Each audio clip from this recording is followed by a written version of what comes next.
Leonard Bernstein, a famed composer and conductor, once made the claim that Elvis Presley was the most influential cultural force in the 20th century. When a Time magazine journalist questioned him, contrasting Elvis with giants like Picasso, Bernstein insisted that Elvis was indeed the one. Bernstein's viewpoint continues to stir debate even 45 years after Elvis's death. To this day, the king of rock and roll's impact is felt through 108 Billboard Hot 100 hits. Not to mention, he also has 129 albums that made it to the charts. And let's not forget, he spent a whopping 67 weeks at the pinnacle of the music charts. It's a legacy that few, if any, have surpassed. Elvis Presley was born on January 8, 1935, in the small town of Tupelo, Mississippi. He quickly rose to fame, becoming one of the world's most iconic musicians by the time of his untimely death. His life came to a tragic end in Graceland, his luxurious mansion in Memphis. On August 16, 1977, at just 42 years old, Elvis was found unresponsive. His girlfriend, Ginger Alden, discovered him lying unconscious on the bathroom floor of their master suite. From there, Elvis was quickly rushed to the Baptist Memorial Hospital by ambulance. Sadly, medical staff could not resuscitate him, and he was pronounced dead at 3:30 p.m. Although heart failure was listed as the cause, there's more to the story than just that. It's widely believed that his cardiac event was ultimately caused by a long history of substance abuse. Like many performers of that era, Elvis had been heavily reliant on prescription medications. His frequent use of various drugs like opiates, sedatives, and barbiturates makes his official cause of death a point of contention. Elvis's blood was sent for toxicology tests, which took a few weeks to return. The results reportedly showed concerning levels of several strong medications. The list included powerful opiates like Dilaudid, Percodan, and Demerol, alongside other drugs like Quaaludes and codeine. It's not surprising that people have raised questions about the actual cause of his death. His personal physician, Dr. George Nichopoulos, came under heavy scrutiny after the results. Dr. Nick had been treating Elvis since 1967, and his practices were not without controversy. In fact, the state of Tennessee suspended his medical license for 3 months in 1980. The suspension was due to his indiscriminate prescription of controlled substances. The state's charges pointed out that in the last 20 months of Elvis's life, he was prescribed over 12,000 pills and other medications. That's an enormous amount of pharmaceuticals, even for a rock star with a rigorous schedule. Dr. Nick defended this by stating the medications were not just for Elvis but also for his entire entourage. During his trial, he argued that Elvis would have simply obtained the medications from another source if he had refused. He even suggested that Elvis might have turned to street drugs, which would be even more dangerous. Nichopoulos faced 11 felony counts of overprescribing medications in November 1981. But despite the serious charges, he was acquitted and kept his medical license until 1995. It was only then that the Tennessee Board of Medical Examiners decided to permanently suspend his license. One could argue that the doctor's unethical behavior played a role in Elvis's tragic end. However, Dr. Nick argued until the end that his actions were aimed at protecting Elvis from worse alternatives. It's a complex situation that leaves us with more questions than answers. At that time, the public was largely unaware of Elvis's struggles with medications, making the toxicology reports a watershed moment in understanding his life and death. When Elvis Presley died, most of the grim details about his life remained under wraps. He and his team, including his family, had managed to maintain a fairly private life despite his massive stardom.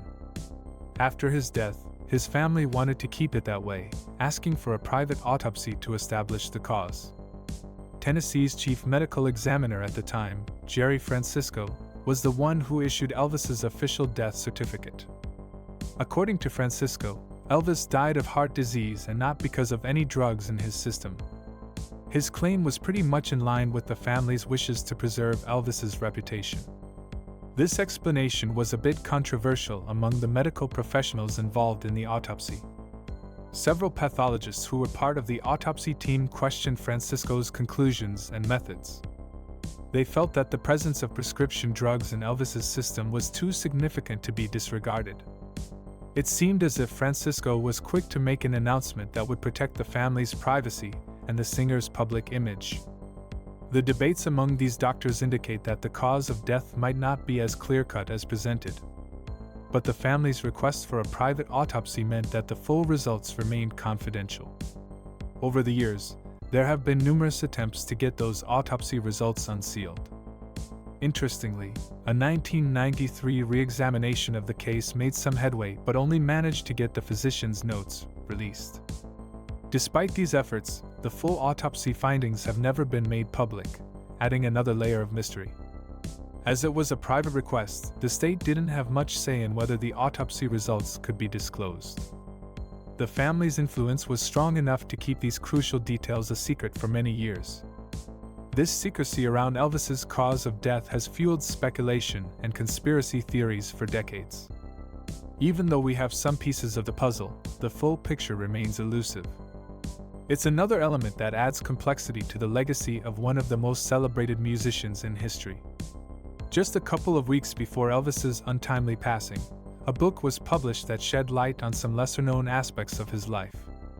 The book was authored by Steve Dunleavy and included stories from 3 of Elvis's former bodyguards. When it initially hit the shelves, the book didn't create much of a stir. It seemed like just another piece of tabloid-esque literature, so not many people paid attention. However, that changed dramatically after Elvis passed away.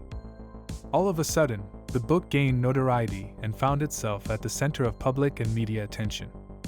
Journalists and the general public began scrutinizing the author, Dunleavy, questioning his credibility. They accused him of making scandalous allegations about Elvis's lifestyle, particularly his drug use. The controversy surrounding the book rose to such an extent that it became a topic of national discussion. Remember, this was a time when Elvis's drug use was not common knowledge. The book, therefore, became a source of explosive revelations. This sudden interest in the book after Elvis's death highlighted the public's changing perception of him. What was once considered mere gossip now took on the weight of a potentially true story. People started asking questions about how much of Elvis's public image was carefully crafted. The divide between the man and the myth started to blur, and the book played a significant role in that. It's as if people were beginning to accept that their idol had flaws, something that was previously unthinkable. For the first time, there was tangible, albeit controversial, evidence suggesting that the king of rock and roll was not invincible. The book's release, so close to his death, made it a subject of conspiracy theories as well.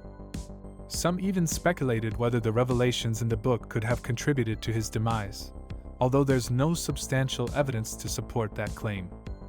The drama surrounding the book ultimately raised ethical questions about public figures' right to privacy versus the public's right to know. It showcased how a single publication could shake the foundation of a legacy that had been built over decades. Despite the initial secrecy and the controversies, the public gradually became more aware of Elvis's issues with prescription drugs. It took nearly 2 years after his death for serious reports to start emerging about a possible connection between his drug use and his demise.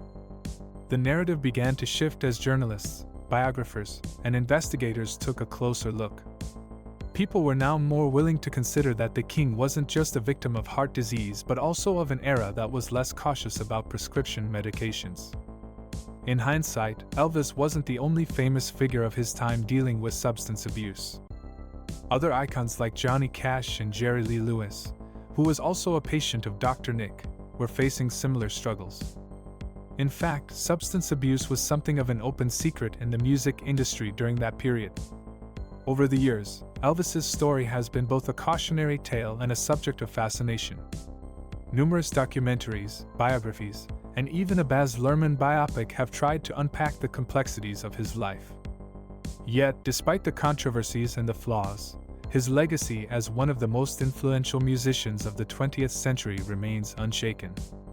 His impact on music, culture, and even fashion is still evident today, more than 4 decades after his passing. Fans from across generations continue to make pilgrimages to his Memphis mansion, Graceland, which has become a shrine of sorts. In the end, the questions surrounding his death have not overshadowed the incredible achievements of his life. His songs are timeless classics that continue to resonate with people worldwide. The Elvis Presley brand, inclusive of merchandise and memorabilia, continues to be a multi-million-dollar business. As Leonard Bernstein once said, Elvis is indeed a cultural force, one whose influence seems to extend beyond his life and even his controversies. Interestingly, the stories and legends surrounding his life have almost taken on a life of their own, contributing to the Elvis mythology. This shows how the public is willing to embrace the full complexity of a figure like Elvis, the good and the bad, the glamorous and the tragic. It's a testament to the enduring power of his talent that we continue to talk about him, speculate about him, and celebrate him. As the years go by, the story of Elvis Presley remains a captivating tale, continuously reinterpreted but never forgotten. What was the name of Elvis Presley's first gold record?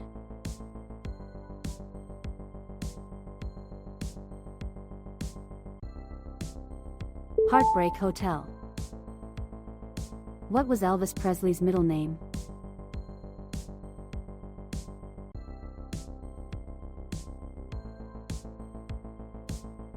Aaron.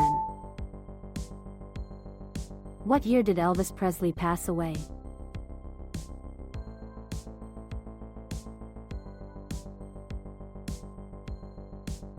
(1977). What was the title of Elvis Presley's debut studio album?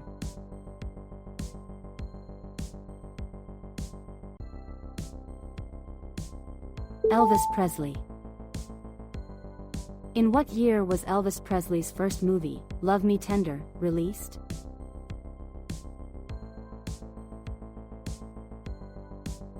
(1956). What was Elvis Presley's mother's name?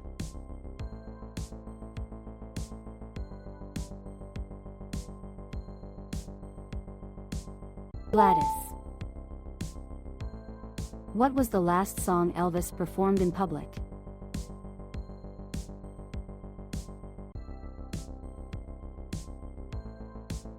Unchained Melody.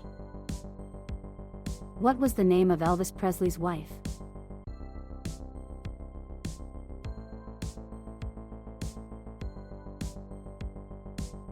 Priscilla. Which actor portrayed Elvis in the 1979 TV movie Elvis?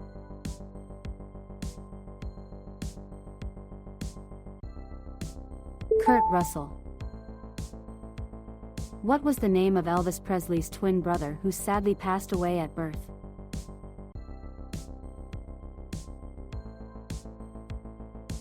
Jesse Garon.